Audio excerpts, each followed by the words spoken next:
Engagé dans la psychothérapie musulmane depuis quelques années, je suis témoin direct, non pas d'un phénomène nouveau, mais grandissant, pour ne pas dire exponentiel, fulgurant. Ces quelques mots se veulent donc être une sonnette d'alarme, une mise en garde fraternelle, solennelle. N'avez-vous pas pris connaissance ou été interpellé, de près ou de loin, par ces individus, par ces collectifs d'apostats, invités par des communautés religieuses diverses, des journalistes, influenceurs, leur offrant des tribunes pour leur donner la parole sur la toile des plateaux télévisés, des studios radio ou encore podcasts. Ajoutons à cela cette multitude d'historiens, philosophes, scientifiques, religieux de toute confession qui débattent, spéculent à grand effort de paroles, parsemés d'équivoques, d'ambiguïtés, d'incertitudes. Certains ouvertement, d'autres par allusion plus subtile, prennent en ridicule, voire en raillerie, ceux qui sont restés fidèles à la foi, j'entends par cela ce qui nous concerne ici, fidèles à la foi musulmane. Résultat, ils parviennent à semer le doute dans le cœur des plus faibles, des moins avertis et ou les moins vigilants d'entre nous. Mais s'ils y parviennent, c'est aussi parce que nous leur tendons l'oreille, sachons se remettre en question et que personne ne se sente à l'abri. La plus grande des fitnas est bien la fitna dans la religion.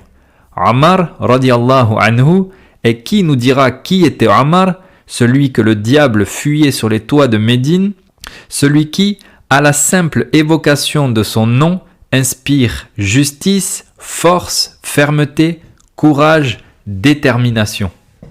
Et pourtant, le messager d'Allah, sallallahu alayhi wa sallam, a été virulent à son égard lorsqu'il se présenta au prophète, alayhi salatu wa sallam, en possession d'écritures des gens du livre. Voici le hadith en question. Ammar, radiallahu anhu, apporta au prophète sallallahu alayhi wa sallam une écriture qu'il avait obtenue des gens du livre. Le prophète sallallahu alayhi wa sallam et prêtait l'oreille, se mit en colère et il ne se fâchait pas pour des affaires mondaines, ni même lorsque sa personne était touchée. Il a dit, alayhi salatu wa sallam, « Êtes-vous donc dans le doute? Êtes-vous troublé à son sujet, ô fils d'El-Khattab? Par celui qui détient mon âme entre ses mains, je vous ai certes apporté une religion pure et claire. Ne les interrogez pas, car ils pourraient vous informer de quelque chose de vrai et vous le traiteriez de mensonge, ou quelque chose de faux et vous le croiriez. » Ce hadith est rapporté dans le Musnad de l'imam Ahmed, rahimahullah. Vous l'aurez compris, il ne s'agit pas de viser ou de s'attaquer à une ou des communautés en particulier. Le prophète sallallahu alayhi wa sallam se mettait en colère uniquement lorsqu'il s'agissait de la religion qui était attaquée ou ici, en l'occurrence, si la foi d'une personne était en danger. Mes frères, mes sœurs, aucune révélation n'a été mieux préservée que celle révélée au messager d'Allah, sallallahu alayhi wa sallam. Aucune tradition orale, coutumière, à l'égard d'un homme, n'a été plus scrupuleusement préservée que celle du messager d'Allah, sallallahu alayhi wa sallam. Et ceci n'est, sous aucune forme, de l'insolence, de la vanité, de l'orgueil ou encore du dédain envers qui que ce soit. Celui ou celle qui aura considéré, même de loin, la rigueur scientifique des gens du hadith, leur méthodologie, ne pourra que s'émerveiller, s'époustoufler au regard du travail réalisé. Allah a choisi qui il a voulu pour nous rendre accessible sa parole sans la moindre correction, sans la moindre faille, contradiction, de même que la tradition prophétique donc. Et qu'Allah couvre de sa miséricorde tous ceux et celles qui ont préservé la parole révélée, incréée par consignation, mémorisation, transmission et tous les rapporteurs de hadith et ceux qui ont œuvré jusqu'à nos jours pour leur conservation. Sais-tu pourquoi ces personnes affranchies de la foi prétendent, je dis bien prétendent, avoir goûté au bonheur? Je fais référence entre autres de nouveau à ces dits nouveaux apostats ayant épousé de nouvelles doctrines ou ces personnes qui ne se déclareront pas comme telles, apostats, mais qui affirment désormais que l'on peut être un bon adorateur, je cite, serviteur de Dieu, sans avoir de religion. Plusieurs éléments sont à considérer pour répondre à cette interrogation. Bon nombre de ces personnes, lorsqu'interrogées, trahissent une méconnaissance de ce qu'est la définition du bonheur d'un point de vue islamique. Nous faisons donc ici référence à de l'ignorance. Cette dernière aura été souvent alimentée par une non-disposition et ou capacité à entamer un effort de recherche sincère. Alimentée par des sources aléatoires, des sources douteuses, alimentée par un contexte familial, social, où la religion a été bien souvent présentée et appréhendée de manière culturelle et ou rigide, où la crainte, le châtiment étaient plus que de mise. Sans oublier, se rajoutant à tout cela, un certain Satan, le diable qui les a poussés à spéculer, s'engouffrer dans des questions toujours plus équivoques. Dans la sourate Ali Imran, dans la traduction rapprochée des sens, Allah subhanahu wa ta'ala nous dit « C'est lui qui a fait descendre sur toi le livre contenant des versets au sens clair qui sont la base du livre et d'autres équivoques. Ceux qui ont dans le cœur un penchant vers l'égarement s'attachent à ce qui en est équivoque, cherchant à troubler les gens dans leur religion et cherchant à l'interpréter à leur convenance. Or, nul n'en connaît l'exacte interprétation en dehors d'Allah. Quant à ceux qui sont enracinés dans la science, disent « Nous y croyons, tout vient de notre Seigneur ». Mais seuls les doués d'intelligence tirent profit de ces exhortations.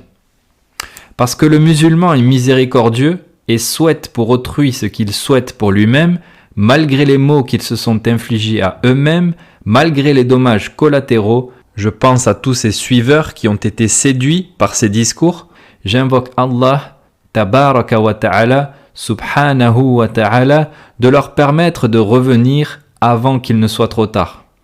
Quant à nous autres, je le supplie, Azza wa Jal, de nous accorder le raffermissement. Ce qu'elles ressentent n'est en réalité qu'un envahissement et une émancipation passionnelle.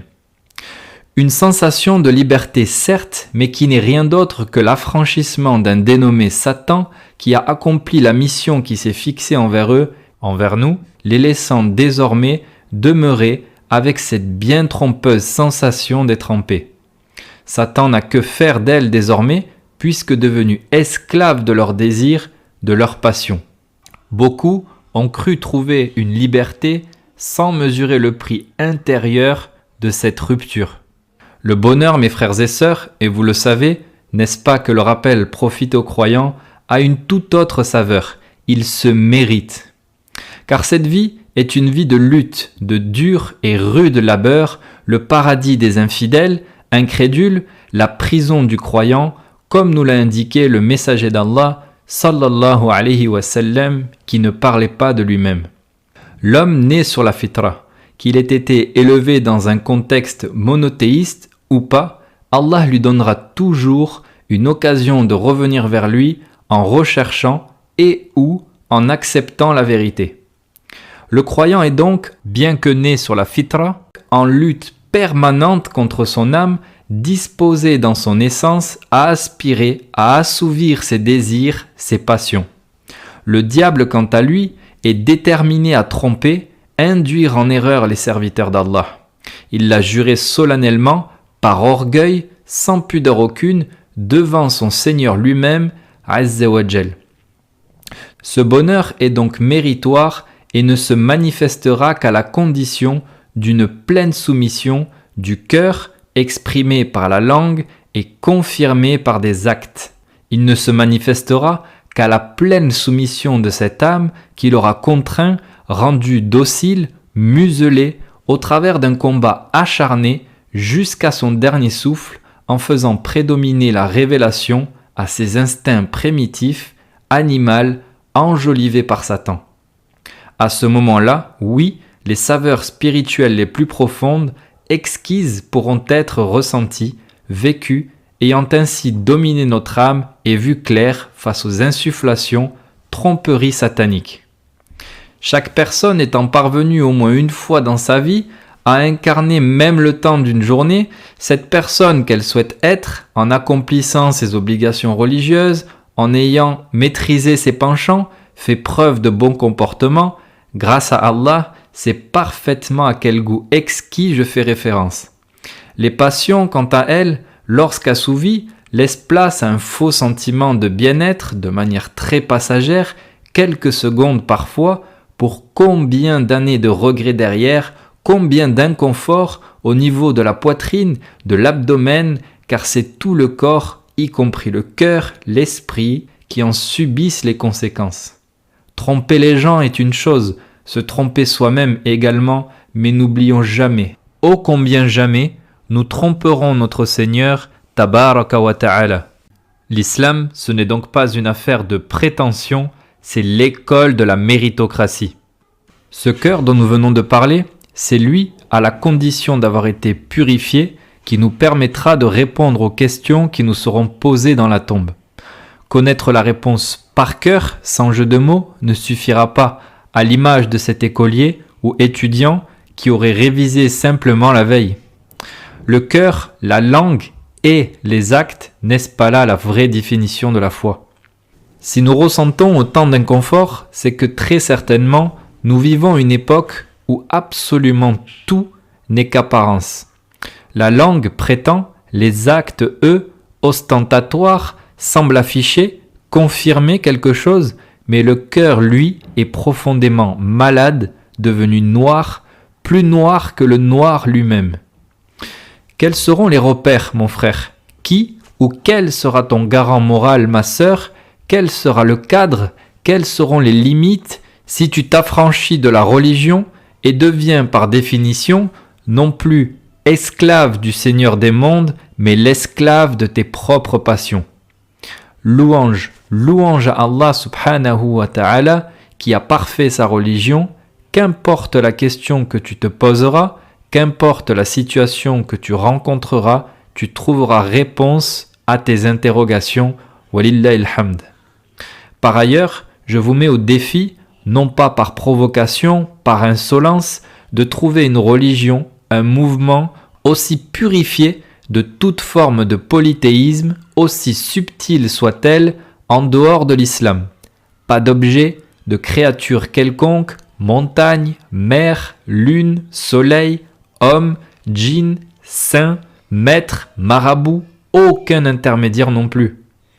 Mais pour cela, il faut bien de nouveau appliquer une méthodologie tout aussi claire que simple, car les musulmans n'ont pas été épargnés non plus par l'apparition de 1001 courants, 1001 factions.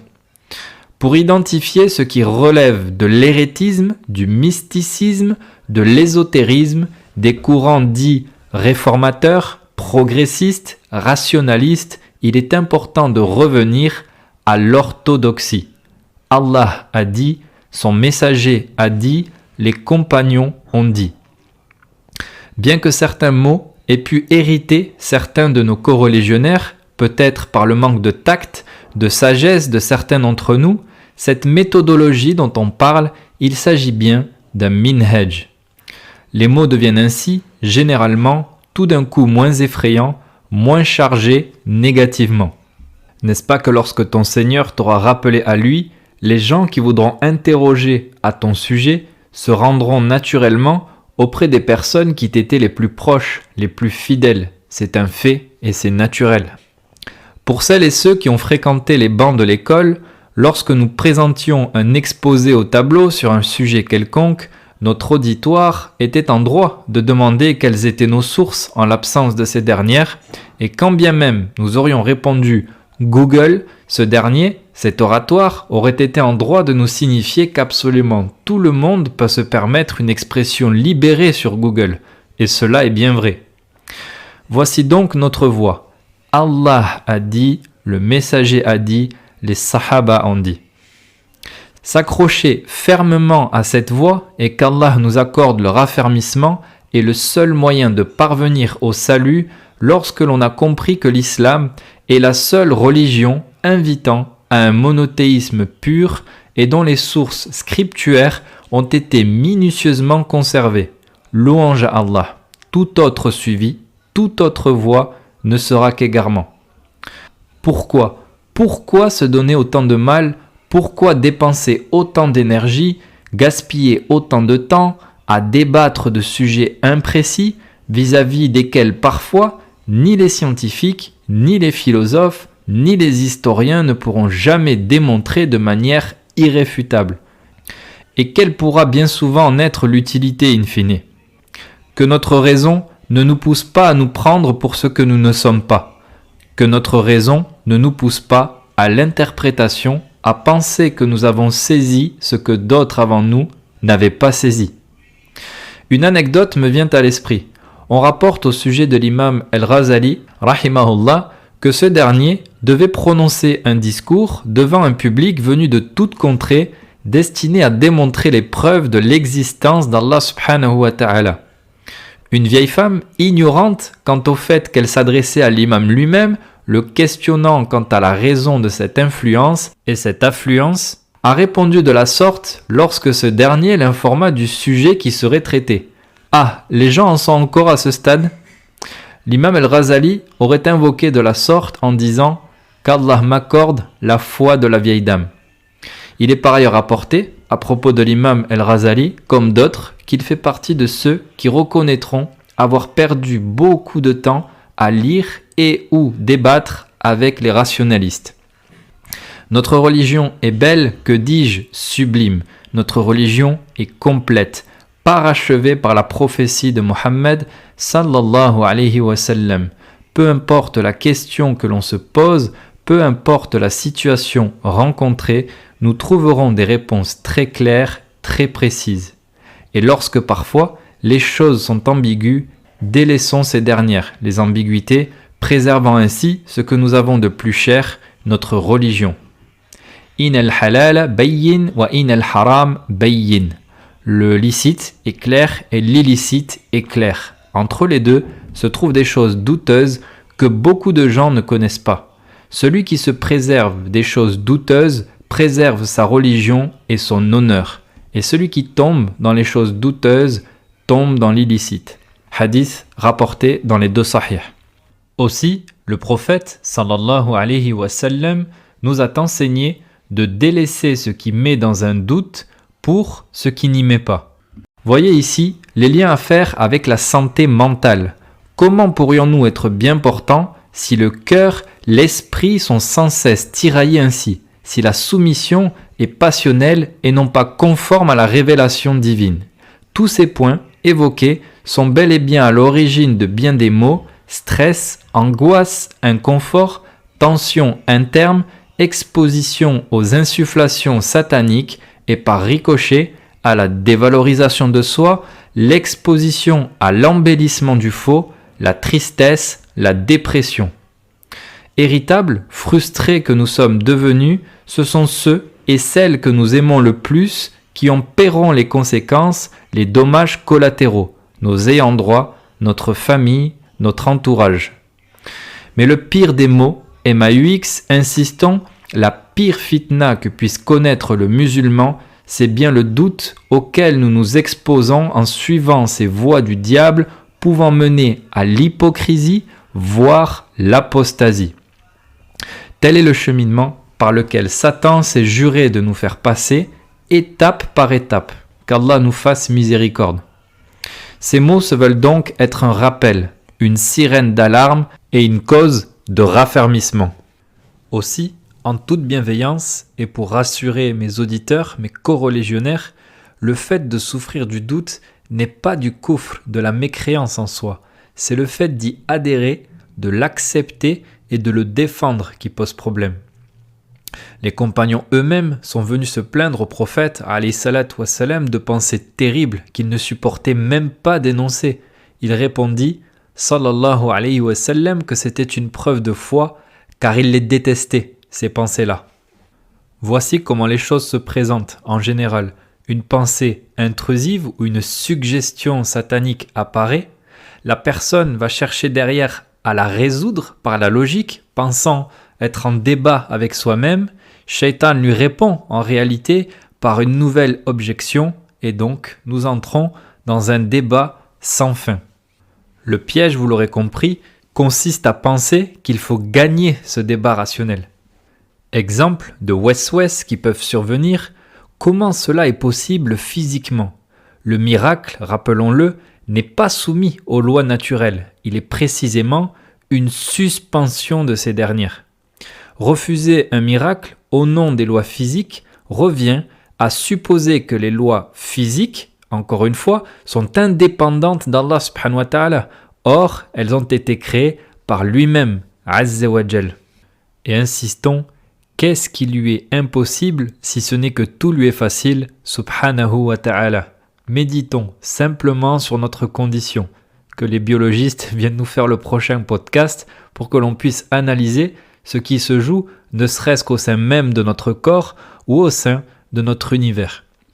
Le principe consiste donc à couper immédiatement la réflexion et dire « Amantu billah », donc je crois en Allah subhanahu wa ta'ala et cela me suffit, je ne dois pas chercher à avoir 100% de certitude, rationnelle en tout cas.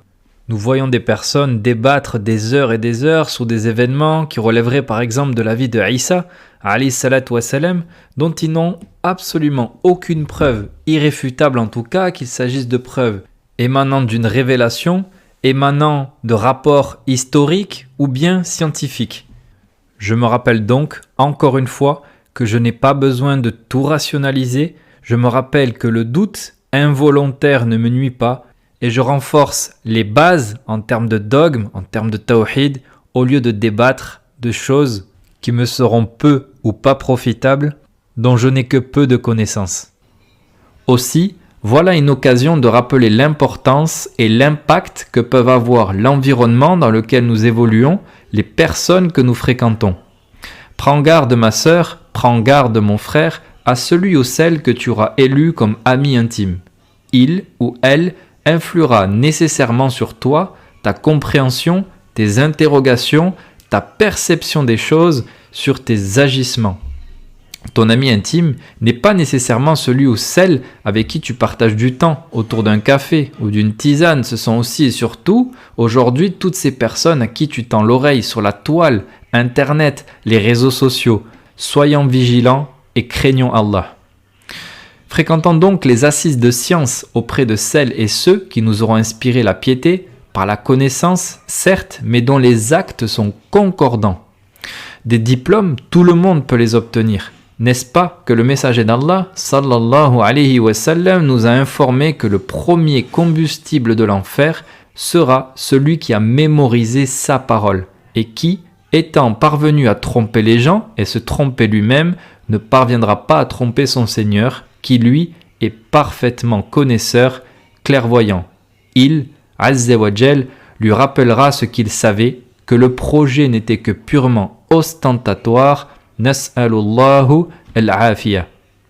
Et que la première cause entreprise soit celle de te tourner avec un cœur sincère vers celui qui le détient entre ses mains. Subhanahu wa ta'ala. Ya muqallib al-qulub, thabbit qalbi ala dinik. Répétez sans cesse le messager d'Allah, sallallahu alayhi wa sallam. Converse avec ton Seigneur, pas uniquement en prière, pas uniquement au travers de la lecture coranique. Parle-lui simplement, intimement, les mains levées ou pas, face contre terre, face à la création, en pleine nature ou à ta fenêtre. Pas par automatisme, non, j'insiste, parle-lui, vide ce cœur lourd, chargé, oriente-toi vers lui sincèrement. Penses-tu qu'il t'abandonnera ? N'a-t-il pas dit, Azza wa Jal, invoquez-moi, je vous répondrai. Pas de conditionnel ici, de l'impératif. وقال النبي صلى الله عليه وسلم الدعاء هو العبادة. Hadith rapporté par Nu'man ibn Bashir et recueilli par At-Tirmidhi rahimahumallah. Plus ce rapprochement sera pur, sincère, qualitatif, et plus notre Seigneur nous accordera ce que lui seul accorde, la piété, la taqwa. Cette même taqwa nous fera gagner en clairvoyance, perspicacité, face à notre quête, notre recherche de vérité, dogmatique, mais aussi s'agissant de nos choix de vie, nos projets, nos agissements, notre réforme intime, personnelle. Nos orientations, bi'idhnillah, ne seront plus passionnelles, voire sataniques, mais ne seront que bénédictions par suivi de la lumière de la révélation. Notre religion est claire. Ne t'aventure pas, mon frère, ne t'aventure pas, ma sœur, sur des sujets dont tu n'as que peu de connaissances, laissant place aux spéculations. La science n'a pas, ou devrais-je dire, n'a pas encore confirmé, prouvé ceci et cela, mais qui sommes-nous? Faisons preuve de modestie, cramponnons-nous sur ce qui ne fait aucun doute. Quel serait le sens de ta vie si tu n'avais pas été créé? Et par qui? Vas-tu adorer un homme, un saint, des esprits, des énergies, des anges? Vas-tu demander l'intercession à ceux qui ne peuvent rien pour eux-mêmes? Je jure par celui qui détient mon âme entre ses mains qu'il n'y aurait aucun intermédiaire si tu devais te retrouver dans un avion et que le commandant de bord, parce qu'un réacteur aurait été touché, t'annoncerait que d'ici quelques minutes, l'avion terminerait au fin fond de l'océan. Demande à Phil'aoun lorsqu'il a attesté ce qu'il savait pertinemment, lorsque ce ne fut plus d'aucune utilité pour lui. Quel serait le sens de ta vie si tu n'avais pas de compte à rendre après ton dernier souffle, comme on peut le dire? N'y aurait-il pas de compte à rendre? Et sur quelle base? Je crois, je pense que, des théories, essais scientifiques, historiques, inspirés, établis par qui? Je demande à Allah subhanahu wa ta'ala de nous faire miséricorde en nous permettant de voir la vérité et de la suivre, qu'il nous raffermisse sur nos pas, qu'il nous fasse vivre et mourir pleinement soumis à lui.